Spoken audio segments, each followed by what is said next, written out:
I'd like to start where we left off last night, where you left off. Because that moment when Maharaj-ji looked at you with unconditional love,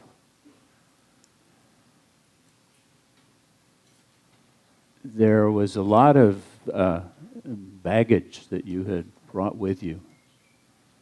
As we've been talking about your history over time, some of what you talked about is those things that you didn't want anyone else to know, but that Maharaj-ji clearly knew.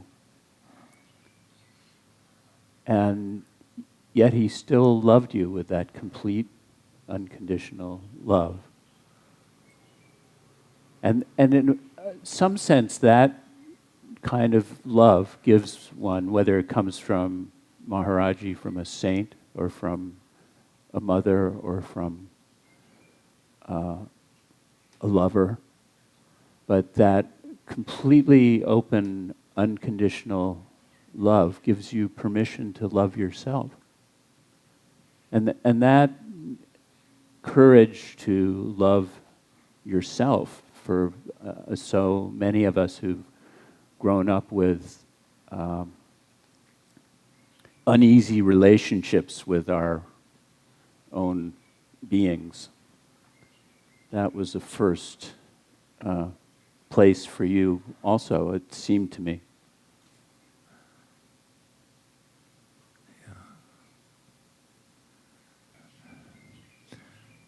I grew up with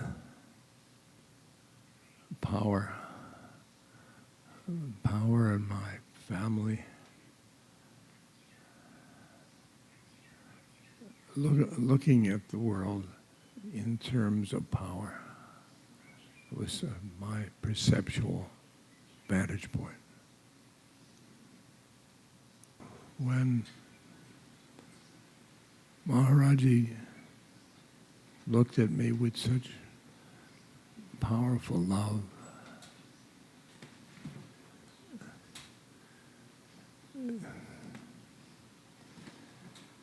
it was as if my heart and my soul was thirsty and was drink of water. It was just and I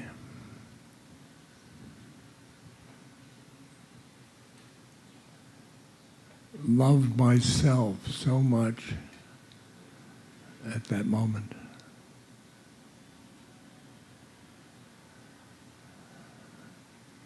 That I didn't know quite what to do. I said to myself,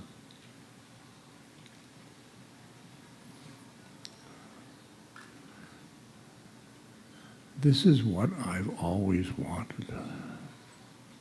This is what I've always wanted. Love inside me as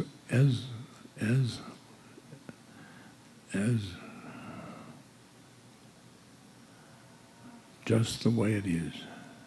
Just the way it is. I find I was being lovable. It was very scary because I hadn't known the environment from that perspective. And suddenly, I looked around and I loved everybody. I just loved everybody. I was bathing in the ocean of love.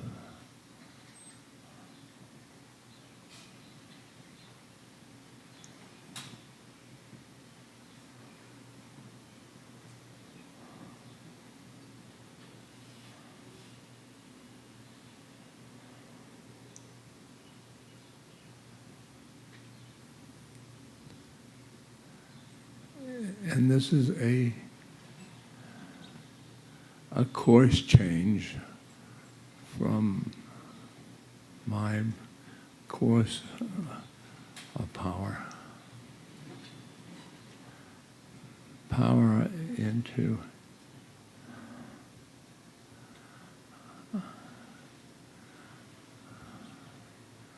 I had achievements that my family would love me for those achievements.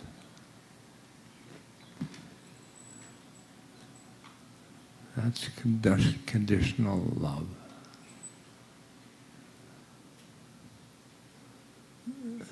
Here was love associated with freedom. Freedom. I can be anything. I can be. I can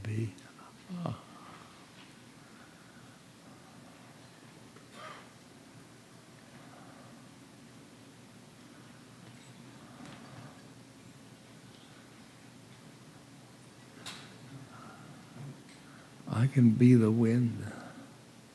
Maharaj-ji used your relationship with your mother to open you up. And that relationship is so primal for all of us.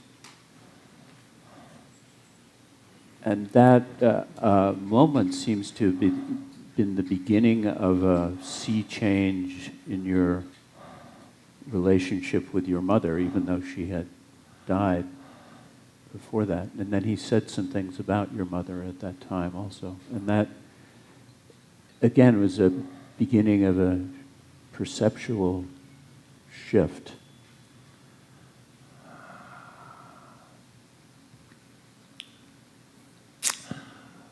Well, my mother is a piece of work.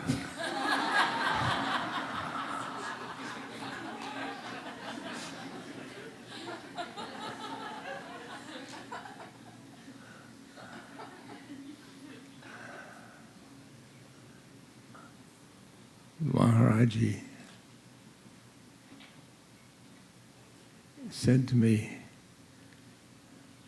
"Your mother is a very high being."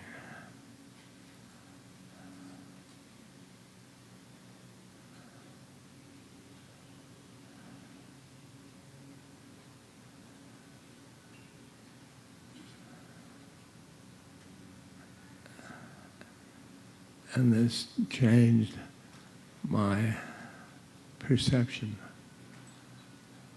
of my mother.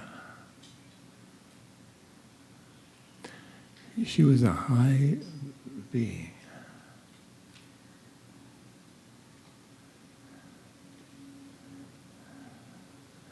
She became incarnated into a Jewish mother.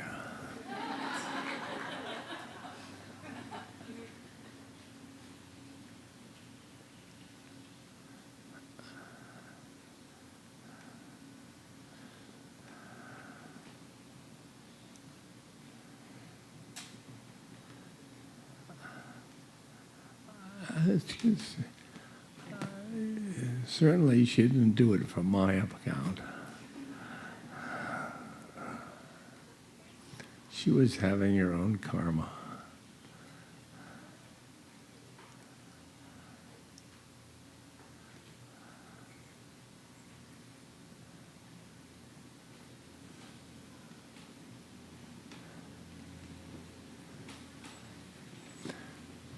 But his saying that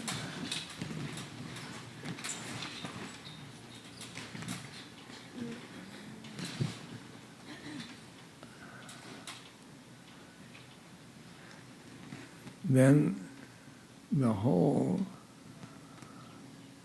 the moments that we were together, Mother and I,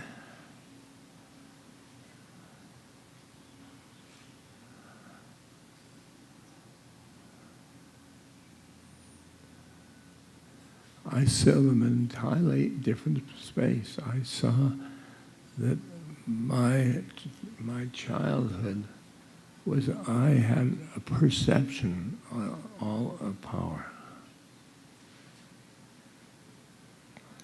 When you saw her with babies, though, you saw, I guess, with your nieces and nephews.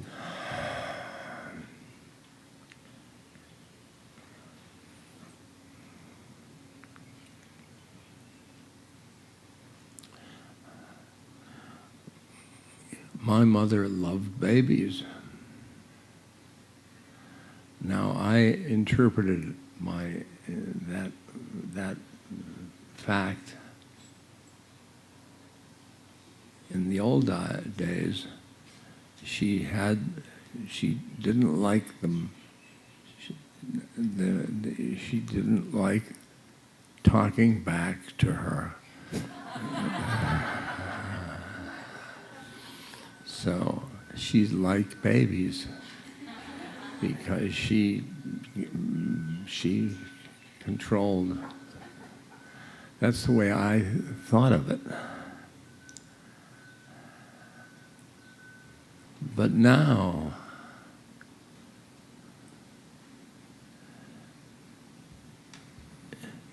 she found herself in soul land with babies. They had come from being souls to incarnation. And she wanted that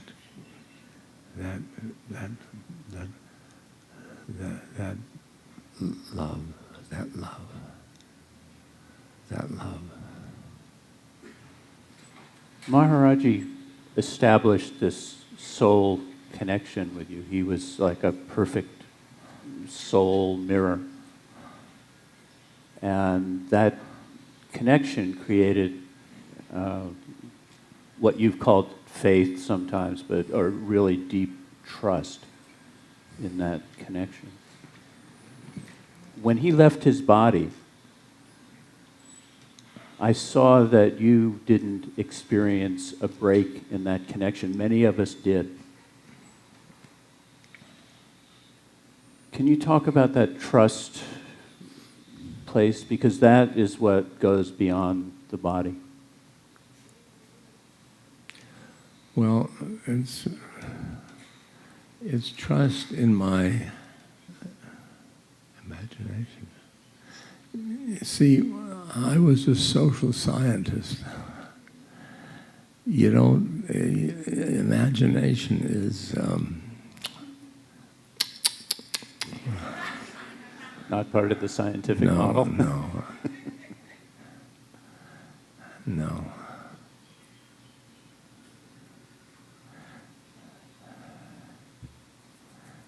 And I was a good behaviorist.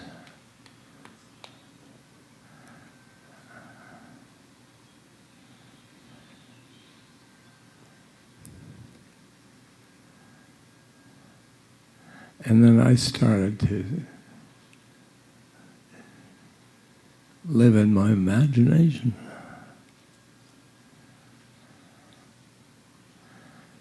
And my colleagues from Harvard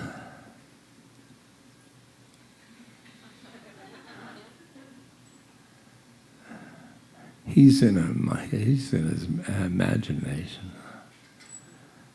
He imagines he's got a guru and imagination.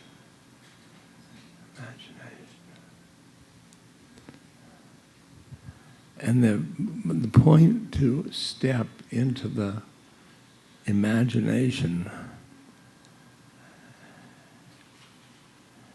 from the solid ground of behaviorism, that step, that took trust. That took trust.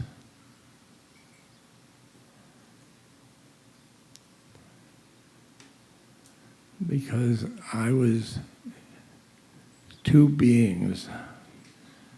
I was the scientist saying, "Oh, what a jerk,"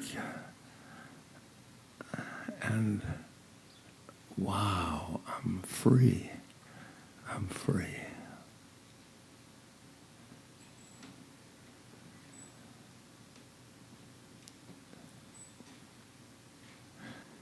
Your soul has experienced incarnation, incarnation, incarnation, incarnation, incarnation.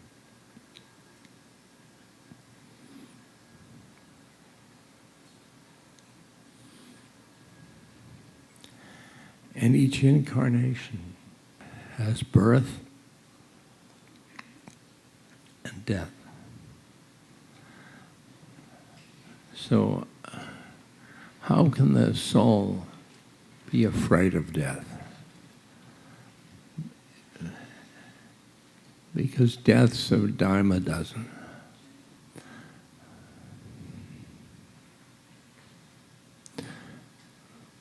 When Maharaj-ji said to me, "Ramdas, I want you to love everybody," I said, "Maharaj-ji," I said from my ego, "that can't be.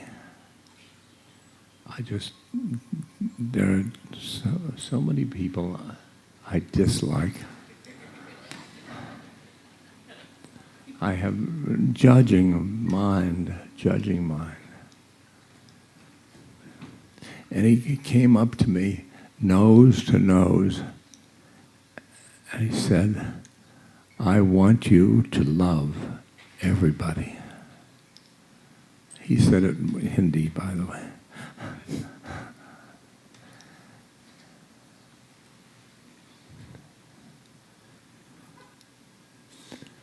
And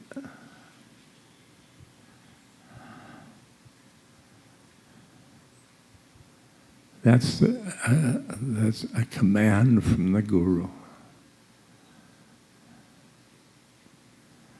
It's a command of the Guru versus an ego. I worked with that for a while.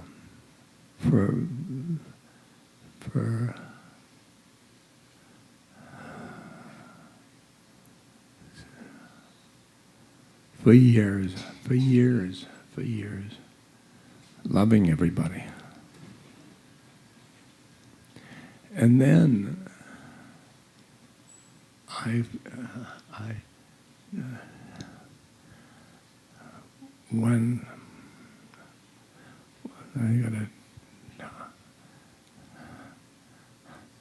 when I identified with my soul instead of my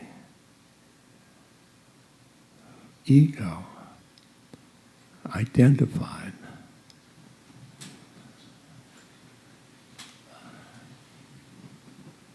I was living in love.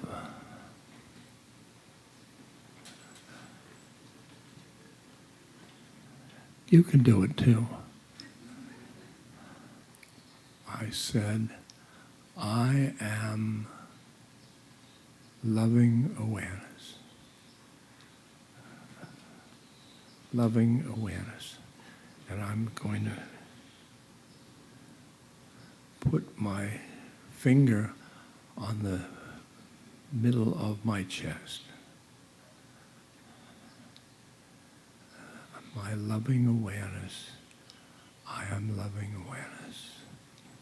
I am loving awareness. I am loving awareness. I am loving awareness. I am loving awareness. I am loving awareness.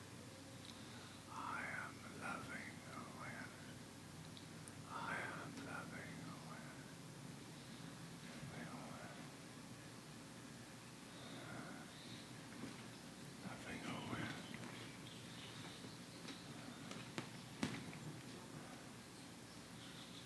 and loving awareness. Loving awareness is in your heart, or your heart space.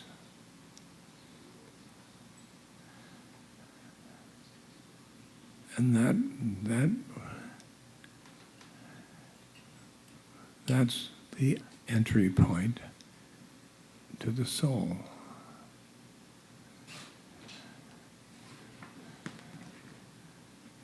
And it's one, and it goes a loving awareness. It's like a wall. A loving awareness, loving awareness, loving awareness, loving awareness, loving awareness. It's using loving awareness to break through to soul land. Your spiritual beings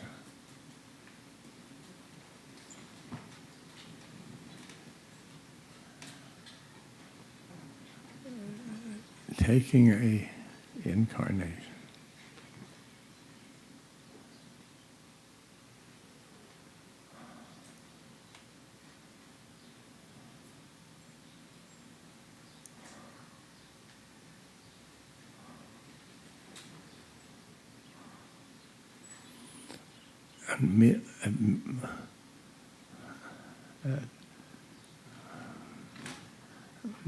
My identification to my soul came from Maharaj-ji. Love everybody. Love everybody.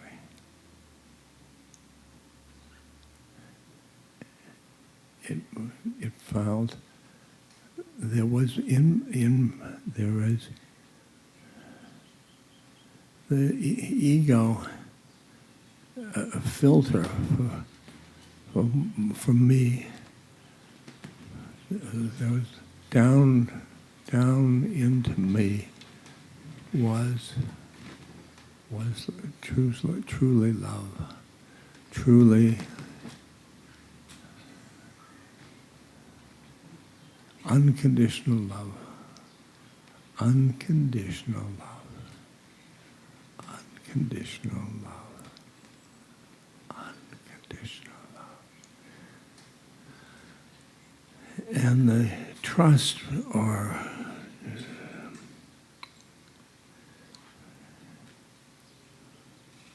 first of all, I loved myself.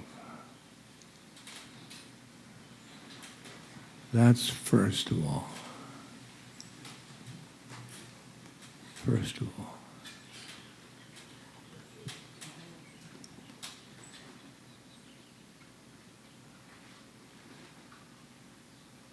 Love yourself as a soul.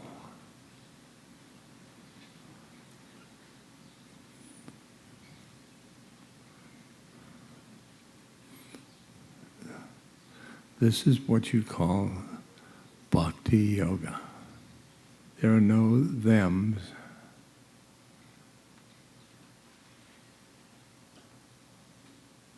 Only us.